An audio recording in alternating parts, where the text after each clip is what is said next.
Escondidos, oraban a Jehová y creían en un Dios único y todopoderoso. En las noches el padre de Aarón explicaba la mística judía y lo entrenó en los secretos de la cábala. Pero pronto los inquisidores descubrieron la verdadera religión de la familia y apresaron a los padres de Aarón mientras éste lograba huir. Tenía 19 años y a partir de ese momento se sintió solo en el mundo. No había nadie a quien explicarle lo que vivía y el temor de que lo reconocieran judío lo perseguía en todos lados. En las noches recordaba las enseñanzas de su padre y su judaísmo. Hacía ejercicios cabalísticos de meditación y su sensibilidad se acrecentaba cada día más.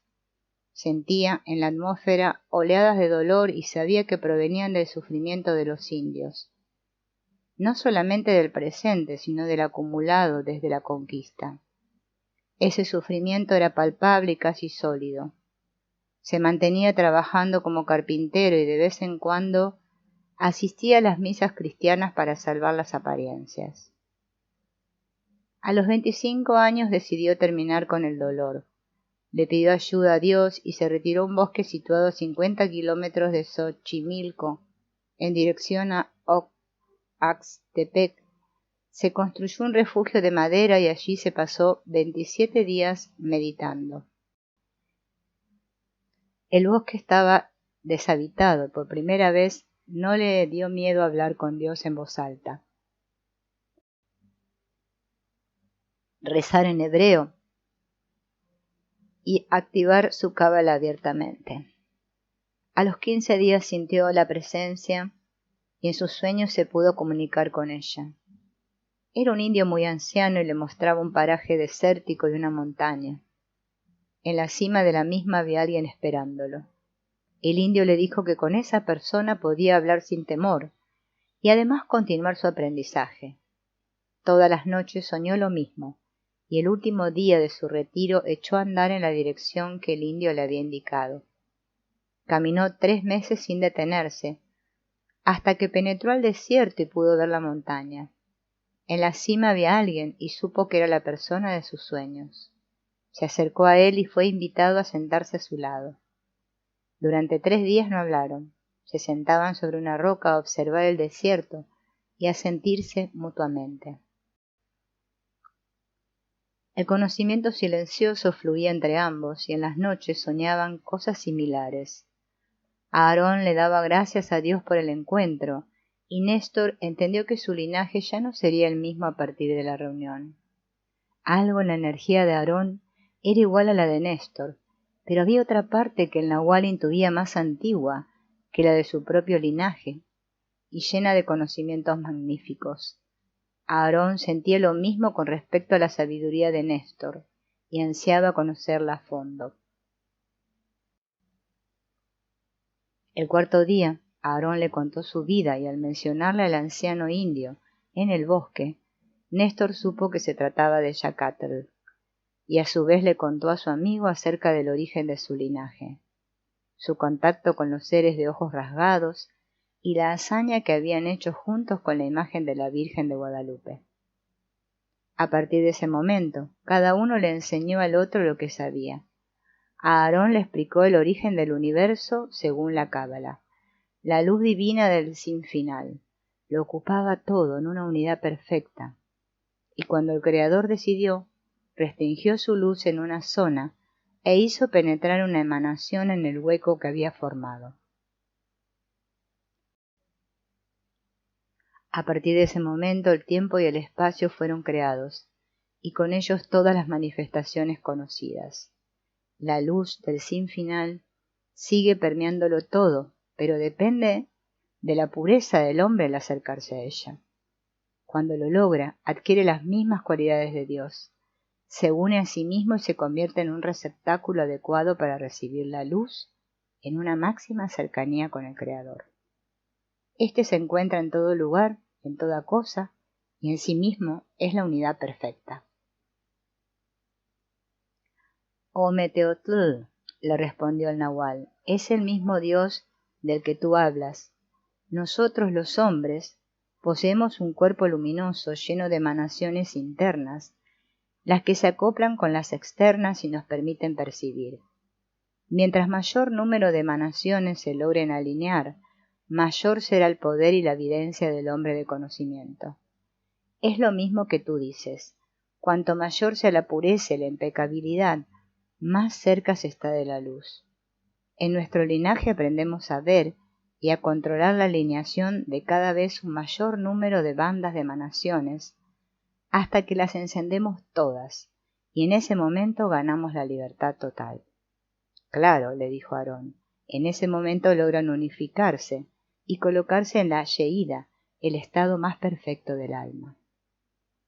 Juntos caminaban durante días enteros en el desierto, mientras el nahual le enseñaba a su visitante a reconocer los mensajes de los aliados y protectores. A Aarón, por su parte, le mostraba la forma para rescatar la conciencia de toda materia. Junto a un gran precipicio, Néstor se lanzó al vacío y regresó, sin daños, ante el asombro de Aarón, quien le rogó le enseñara la forma de hacerlo. Aarón aprendió a manejar su cuerpo de ensueño, adquiriendo maestría en el mantenimiento de la conciencia durante el sueño, y Néstor conoció las técnicas cabalísticas para insuflar vida en las rocas y manejar a voluntad los elementos. La energía que desarrollaban juntos era de tanta magnitud que toda la región en la que vivían comenzó a brillar en las noches y a atraer discípulos que se establecieron a vivir con ellos. 20 años después de su primer encuentro, toda una comunidad se formó a su alrededor y en ella el conocimiento nuevo fluía y se desarrollaba. Un verdadero oasis repleto de significado y verdades comenzó a palpitar con una vitalidad y empuje nunca antes vistos. El espíritu de México renació allí entre la ruina y el desastre del resto de la Nueva España. Cada quien desarrollaba habilidades especiales. El antiguo conocimiento de los grandes sacerdotes de Tezcatlipoca fue allí rescatado y entre los discípulos más de uno logró aprender la forma de curar mediante trasplantes de órganos y operaciones quirúrgicas en las cuales las materializaciones eran eventos cotidianos. Otros se dedicaban al rescate de la sabiduría de Tlaloc y viajaban al Tlalocán aprendiendo a manejar las condiciones atmosféricas. Todos se interesaron en las técnicas de meditación y aprendían a unificarse con Ometeotl. En las noches viajaban juntos en sueños lúcidos, compartidos, y exploraban el territorio de la Nueva España. La comunidad era un semillero de talentos que después de su aprendizaje salían en busca de nuevos discípulos y esparcían la buena nueva. Se crearon linajes en todo el país, pero nadie que no fuera iniciado se dio cuenta de lo que acontecía. Capítulo 5. 1995. La guerra había estallado 4 años antes y Sidem Hassan fue derrotado después de sangrientas batallas. El mundo exigió una solución al problema palestino para evitar nuevos derramamientos de sangre. En una conferencia internacional para la paz en Medio Oriente, Israel cedió parte de los territorios ocupados a los palestinos a cambio de un tratado de paz. Empezó entonces algo totalmente inesperado. Los expertos agrícolas de los kibutzim israelíes ofrecieron su ayuda al gobierno palestino para asesorarlos en el desarrollo de sus campos de cultivo, y éste aceptó el ofrecimiento. Se inició entonces un movimiento recíproco de ayuda mutua. Los palestinos reconocieron que los miembros de las granjas colectivas israelíes nada habían tenido que ver con la política de discriminación que Israel había ejercido en los territorios ocupados. Por su parte, los granjeros israelíes comprendieron que ayudar a sus vecinos era la única garantía para evitar nuevos derramamientos de sangre. Mientras tanto, y en el otro extremo del mundo, las economías de Canadá y de México habían sido arruinadas. El Tratado de Libre Comercio que habían establecido con los Estados Unidos había invadido a sus vecinos con productos que ninguno de los fabricantes locales podían igualar ni en precio ni en calidad. En México, la diferencia entre ricos y pobres se había hecho abismal. Si unos años antes el mundo había sido testigo de la caída del socialismo real, ahora el descontento de la población derivado del control del mercado por la economía yanqui se vislumbraba como el inicio de la caída del capitalismo, incapaz de resolver los problemas de desigualdad. Los grupos con intereses espirituales que habían surgido en el planeta a partir de 1968 se multiplicaban por doquier. Miles de comunidades autosuficientes se comenzaron a crear. Sus ideales no eran consumistas, sino de liberación con respecto al sistema capitalista y de retorno hacia condiciones de vida más naturales y guiadas por la búsqueda espiritual. En ese sentido, y en México, una extraña pero poderosa afinidad entre los lamas del Tíbet y los mexicanos se manifestaban múltiples contactos.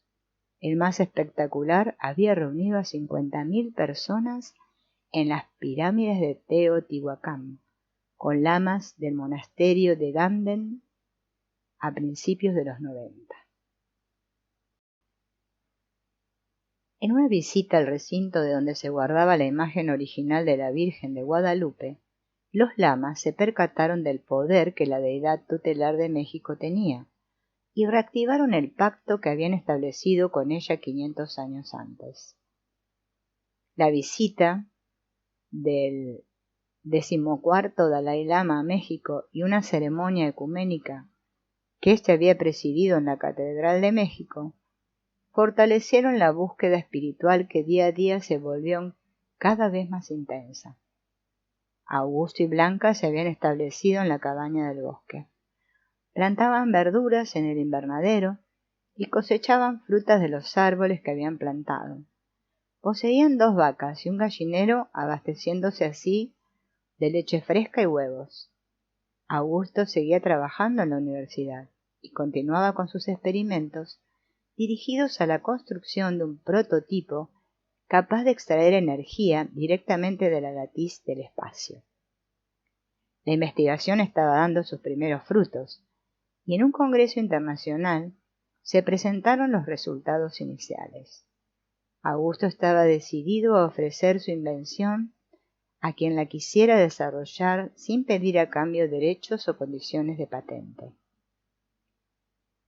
En cambio, Niccolò Barbius Janio III se preparaba para la primera demostración del motor que había logrado desarrollar. Todas las patentes estaban registradas y la invención protegida por abogados y juristas expertos en las leyes internacionales de derecho de autor.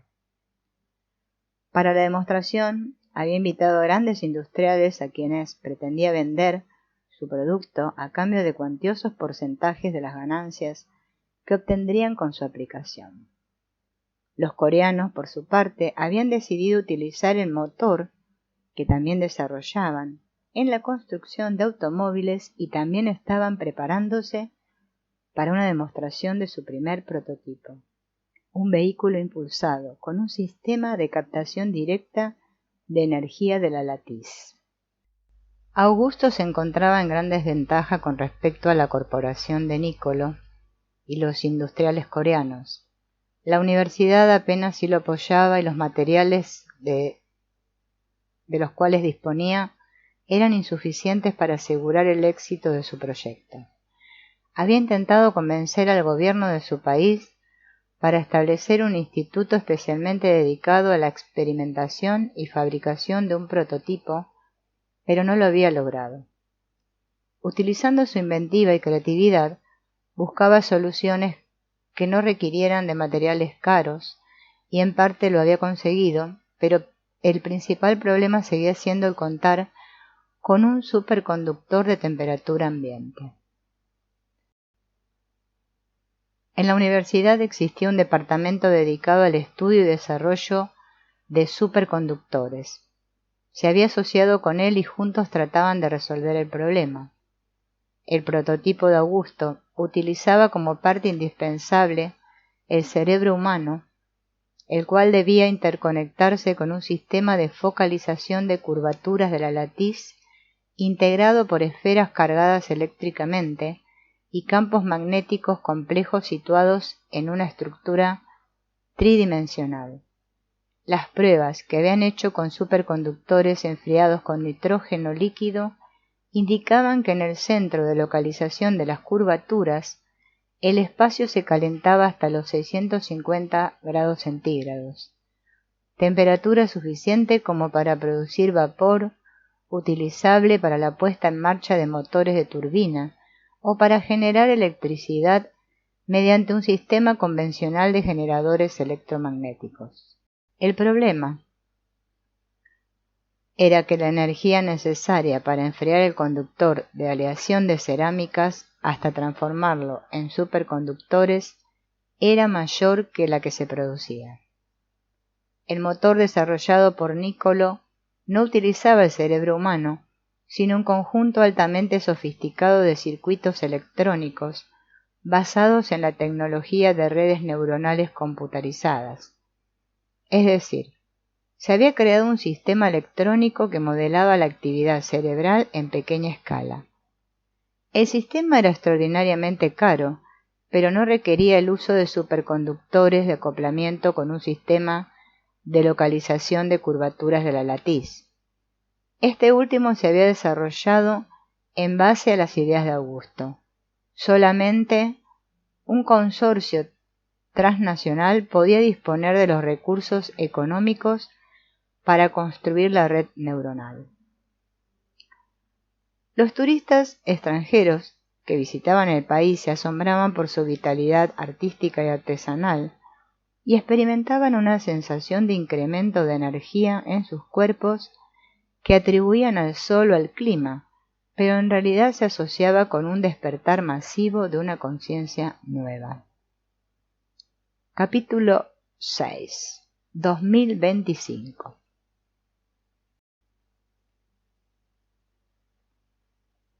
A los 75 años de edad, Augusto empezó a perder la vista. Blanca había fallecido 5 años antes, y a partir de ese momento él dejó de tener interés por la ciencia. Su hija mayor lo cuidaba mientras se sentaba durante horas, inmóvil y pensativo, a rememorar todo lo que había vivido. Le habían otorgado el premio Nobel un año antes de la muerte de su esposa, en reconocimiento por su trabajo con la latiz. Todavía recordaba su discurso de aceptación.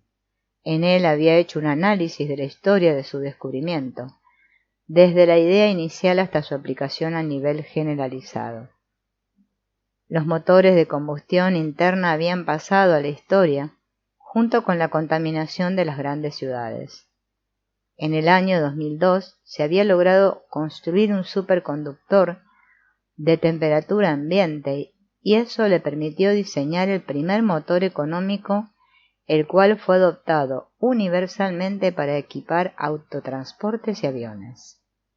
Los adelantos de la electrónica hicieron a las redes neuronales computarizadas accesibles para su utilización en pequeñas industrias y para generar energía en las comunidades autosuficientes, que para ese entonces sumaban decenas de miles. Pero los verdaderos adelantos se habían desarrollado en las 2 últimas décadas. El sistema coreano de focalización unidireccional de las distorsiones de la latiz se aplicó al primer transportador aéreo antigravitacional y fue tal su éxito que su uso se generalizó y los habitantes del planeta volaban a todos lados utilizando pequeñas naves que poco a poco sustituyeron a los automóviles terrestres. El sistema capitalista había caído estrepitosamente después de la crisis financiera del 99, en la cual las bolsas de valores de todo el mundo quebraron al no poder tener una economía de ficción. El planeta Tierra se había cubierto por un enjambre de comunidades autosuficientes, y aunque la división de países se mantenía, su existencia era más simbólica que real. La facilidad para transportarse en forma aérea de una comunidad a otra, no importando la distancia que las separaban, había hecho obsoletas las fronteras y aduanas. A pesar de ello, persistían las diferencias de carácter nacional y se manifestaban en formas muy reales. Augusto y su hija, junto con su familia, vivían en el bosque. A pesar de su ceguera casi total, el anciano conservaba una buena salud e insistía en recolectar las verduras y las frutas para las comidas. Tocaba las hojas de los árboles y palpaba la textura de los frutos, descubriendo una nueva forma de sentir y vivir la vida. En ocasiones caminaba por el bosque ayudado de su perro, quien lo guiaba y se abrazaba al tronco de los árboles, sintiendo su energía y presencia. Escuchaba el sonido del viento y el canto de los pájaros, y parecía ser capaz de entender el lenguaje secreto de los insectos.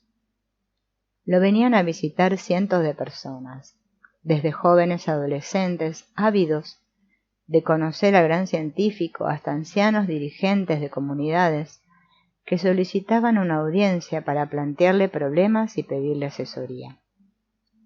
La hija de Augusto tenía instrucciones precisas para recibir a los visitantes y escoger de entre todos solamente a quienes demostraran estar a la altura intelectual y humana de su padre. La aguja le hacía daño, pero no tenía ya fuerzas para gritar. En ocasiones pensaba que era un error querer alargar más su vida. Después de todo tenía 95 años y ya había vivido suficiente, más que suficiente. Pero no podía aceptar desaparecer, sobre todo después de haber construido un imperio gigantesco. Ojalá hubiera tenido un hijo a quien heredarlo, pero sabía que era estéril y ninguna medicina lo había ayudado a volverse fértil. Por lo tanto, la única solución eran esas inyecciones atroces de hormonas y sustancias rejuvenecedoras. El dolor amainó un poco y Niccolò supo que la sustancia ya circulaba por sus venas. Había pedido una dosis doble porque necesitaba estar más fuerte que nunca para resistir el viaje y sobre todo la entrevista con Augusto. En ocasiones uno no sabe por qué hace ciertas cosas, pero una voz interior ordena, y no se le puede ofrecer resistencia, pensó Niccolò al sentirse más vigoroso. Las sustancias estaban surtiendo su efecto. La medicina del siglo XXI es maravillosa, siguió pensando. Seguramente yo ya estaría bajo tierra desde hace 10 años si no fuera por ella. Augusto pensaba mucho acerca de México. Lo había visto madurar desde un estado de conflicto interno por el choque entre sus dos identidades de origen, hasta un nivel de integración y autoaceptación cuyos frutos nadie hubiera podido imaginar. En ese proceso la mujer mexicana había sido primordial. Ella había mantenido al espíritu nacional cuando éste parecía haber estado a punto de desfallecer y desintegrarse. Lo había sostenido con su capacidad de amor y compasión. Era una suerte que la nación contara con tales seres, madres cariñosas, esposas apasionadas y jóvenes intrépidas y emocionales capaces de las mayores hazañas. Además, su sensibilidad era preciosa. Lo podía notar en su propia hija, capaz de los más grandes sacrificios con tal de mantener íntegra y unida a la familia. Gracias a ese amoroso cuidado, el varón mexicano había logrado superarse y llegar a ser lo que era, un gran artista, un magnífico poeta o un insuperable artesano. La inventiva del mexicano era asombrosa, lo mismo que su paciencia y voluntad. A Augusto no dejaba de asombrarle la capacidad de mexicano por vivir la magia y el misterio, y hacer de ello parte de su vida cotidiana. Reconocíase responsable, de alguna forma, por mínima que fuera, de aquel esplendor espiritual en el que vivía México, y nada le era más grato que recibir a algún anciano líder consciente de la espiritualidad tan especial y encargado de estimularla y mantenerla. También era delicioso conversar con los jóvenes mexicanos tan entusiastas y curiosos por conocerse a sí mismos, y aquello no era fácil, sobre todo en un pueblo que tenía inscritos en sus genes tantas odiseas y tantas formas de experimentar y sentir. Se había rescatado gran parte de la sabiduría de la antigüedad, y las nuevas generaciones intentaban adaptarlas a su forma de vida, ultramoderna, y en un planeta que ya no tenía fronteras. Pero el espíritu mexicano seguía haciéndolo, y a donde fuese siempre era reconocido por su espíritu chispeante, atrevido y al mismo tiempo tierno y centrado en lo humano. Mientras pensaba en eso, súbitamente una idea brilló en la mente de Augusto, una idea extraña, que apuntó en un papel que guardó en un bolsillo de su pantalón. Durante la cena, Augusto notó la inquietud de su hija. Parecía querer decir algo, pero no se atrevía. 2 veces dejó caer los cubiertos y al servir la sopa le temblaban las manos. «¿Qué sucede?», le preguntó curioso. Ella se aclaró la garganta y le leyó un mensaje de Niccolò pidiendo una entrevista con él. No supe qué contestarle y no me he atrevido a preguntarle. Augusto se sonrojó y no pudo evitar sentir una emoción de temor. Recordaba todas las luchas con Niccolò a partir de su separación, sus amenazas de demanda si daba a conocer las bases del prototipo. Bases que consideraba de su propiedad, no queriendo recordar que Augusto las había descubierto. Recordó las humillaciones a las que lo sometió cuando sus abogados lo llevaron a la Corte Internacional. Pero también rememoró su triunfo al vencer a Niccolò legalmente. Ahora deseaba verlo. ¿Para qué? ¿Qué sentido tenía después de todo lo que había pasado? «Contéstale», le pidió a su hija, «que necesito saber el motivo que lo impulsa a verme y que en base a él decidiré si acepto o no». Niccolò no sabía cómo explicárselo a la hija de Augusto. Se entrevistaron a distancia, a través del sistema holográfico de teletransmisión, y ella casi podía oler a ese personaje tan odiado y repulsivo, y que tanto daño le había causado a su padre. Lo observó atentamente mientras Niccolò intentaba hilar las palabras. Era anciano, pero todavía conservaba su don de mando, y la turbación que experimentaba al querer explicar los motivos de su deseo de ver a Augusto terminaron por conmover a la hija de éste. Lo que dedujo de la conversación es que Niccolò deseaba pedir disculpas personalmente y además hacer un ofrecimiento. Augusto aceptó la entrevista después de que su hija explicó lo que había detectado, y éste, conociendo a Niccolò como lo conocía, también se conmovió. La mañana era asoleada cuando Augusto escuchó el murmullo característico de un transportador de la Latiz, que descendía suavemente frente al porche en el que se encontraba. Después oyó una puerta que se abría y sintió con claridad la presencia de Niccolò, que se aproximaba, caminando, apoyándose en un bastón.